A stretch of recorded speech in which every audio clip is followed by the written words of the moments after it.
Assalamualaikum warahmatullahi wabarakatuh.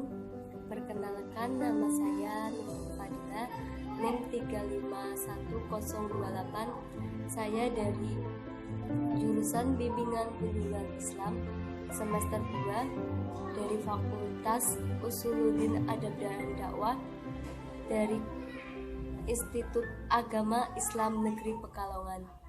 Di sini saya akan mempraktekkan konseling behavioral, yaitu dalam mengenangani siswa kelas 12 yang mengalami kecemasan dalam belajar.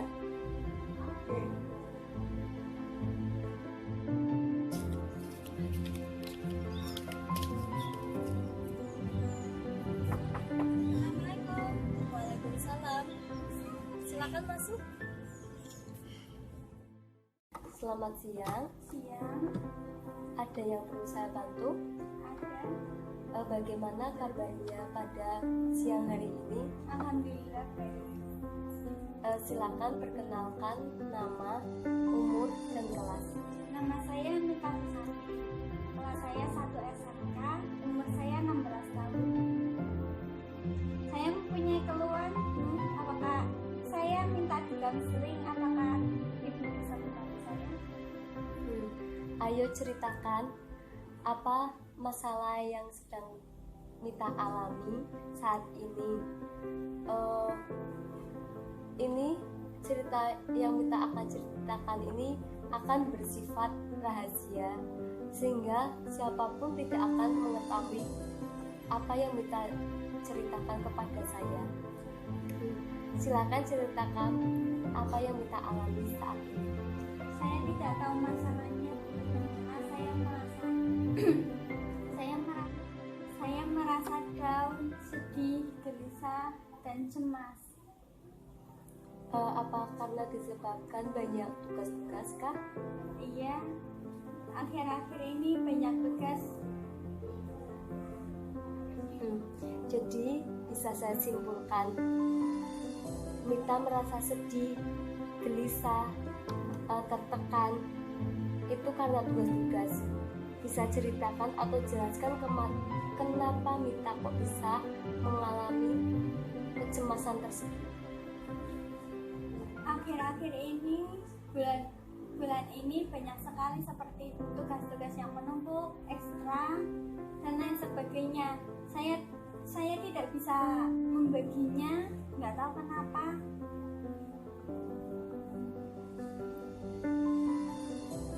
Oh, bisa cerita saya. Oh, jadi kegiatan itu yang membuat Mita menjadi down atau mengalami kesulitan. Oke, lalu bagaimana selanjutnya?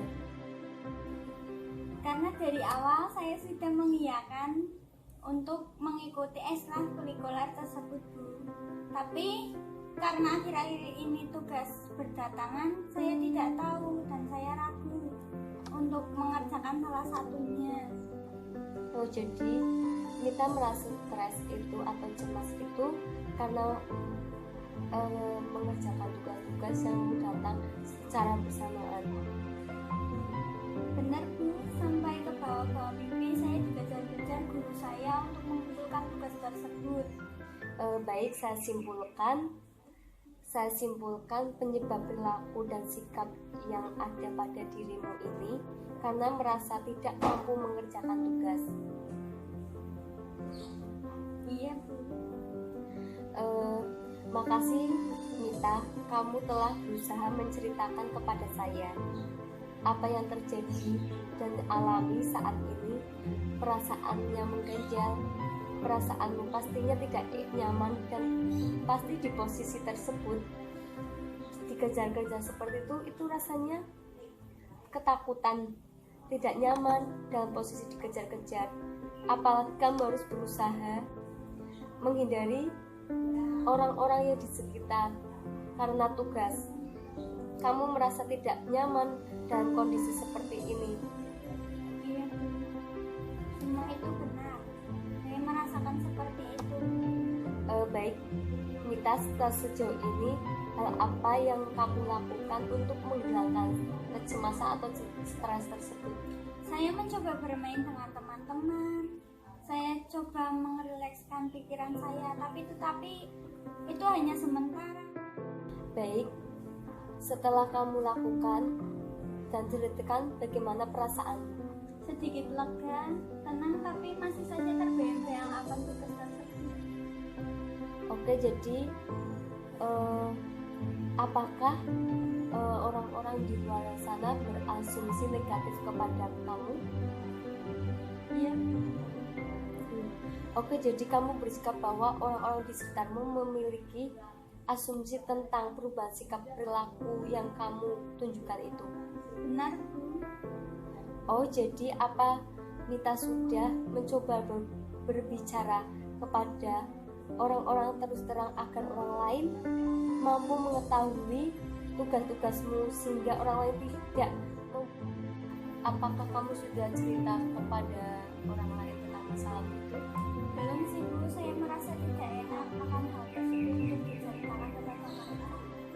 Kalau kamu diam saja dan tidak mau berkomunikasi kepada orang lain tentang masalahmu, orang tidak akan tahu kondisi kamu yang sebenarnya. Tidak akan bakal tahu kamu punya masalah dalam keadaan sedih atau senang. Mereka tidak akan tahu. Jika kamu perlahan bicara apa masalahmu kepada mereka, maka mereka menyadari, oh iya, kita mempunyai masalah seperti ini. Mungkin orang lain akan menyadari dan mereka akan bisa membantu masalah-masalahmu itu. Secara otomatis mereka bisa membantu keluhan kamu. Secara tidak langsung mereka menyupport kamu biar kamu tetap semangat. Iya sih, Bu. Kalau gitu aku harus mencoba asal. Ya, kamu harus menyadari bahwa kamu berhak menyampaikan apa yang kamu alami, rasakan, pikirkan. Justru itu hal penting. Kamu tidak perlu khawatir, takut untuk mengungkapkan hal itu semua. Iya, Bu. Itulah Mita, kamu bisa melatih dan membiasakan sifat asertif supaya bisa jauh dari sikap negatif. Jadi mereka bisa paham apa yang kamu alami, rasakan, pikirkan, dan tidak ada salahnya kamu mencoba untuk bersikap asertif. Baik, kamu harus tenang. Setiap masalah tidak akan ada selamanya, karena masalah itu bisa kita selesaikan kalau kita mau mencari solusinya. Jika kamu tergerak mencari solusi, pasti solusi itu bisa kita tangani dengan cepat dan kita tidak akan mengalami yang namanya gelisah atau stres. Jika kamu bergerak mencari solusi masalahmu sendiri, saya sangat menghargai usaha dan kehadiranmu di dalam ruangan ini, karena kamu sudah menyadari apa yang sudah kamu rasakan, bergerak untuk mencari solusi itu dengan konseling. Dan kamu hebat, sudah menceritakan apa pengalaman apa atau masalah yang kamu alami saat ini. Kamu duduk dengan pelan, rileks, dan menghadapi dengan hati tenang. Jika hatimu tidak tenang, maka tidak bisa merasanya. Kamu duduk dengan rileks dan menghadapi dengan hati yang tenang. Jika hatimu tenang, tidak merasa nyaman dan tidak menemukan solusi masalah sendiri, kamu tidak bisa berpikir dengan efektifmu, maka keefektifanmu akan terganggu. Iya sih, Bu. Kalau begitu aku harus mencoba asertif supaya tidak mengalami menjauhi orang, cemas, gelisah, dan lain sebagainya. Ya baik, kamu bisa melakukannya. Latihan asertif hanya latihan asertif yang saya berikan kepadamu untuk tugas kamu. Jadi kamu jalani, kamu yakin, kamu bisa melakukan dan yakin dan percaya dalam hati semua akan baik-baik saja dan belajar dengan lancar. Iya Bu, amin. Baiklah, apakah hendak ingin ada yang disampaikan lagi mengenai sesi konseling ini? Tidak Bu, terima kasih. Baik, maka sesi konseling ini kita tutup dengan alhamdulillah. Semoga hal ini dapat membantu menyelesaikan masa lalu, keadaan bisa lega dengan cerita seperti ini. Semoga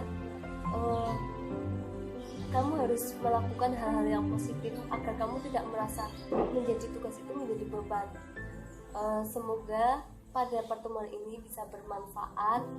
Kalau mau ada sesi konseling lagi, kamu bisa datang ke saya untuk cerita atau curhat keluh kesah kamu, masalah-masalah kamu.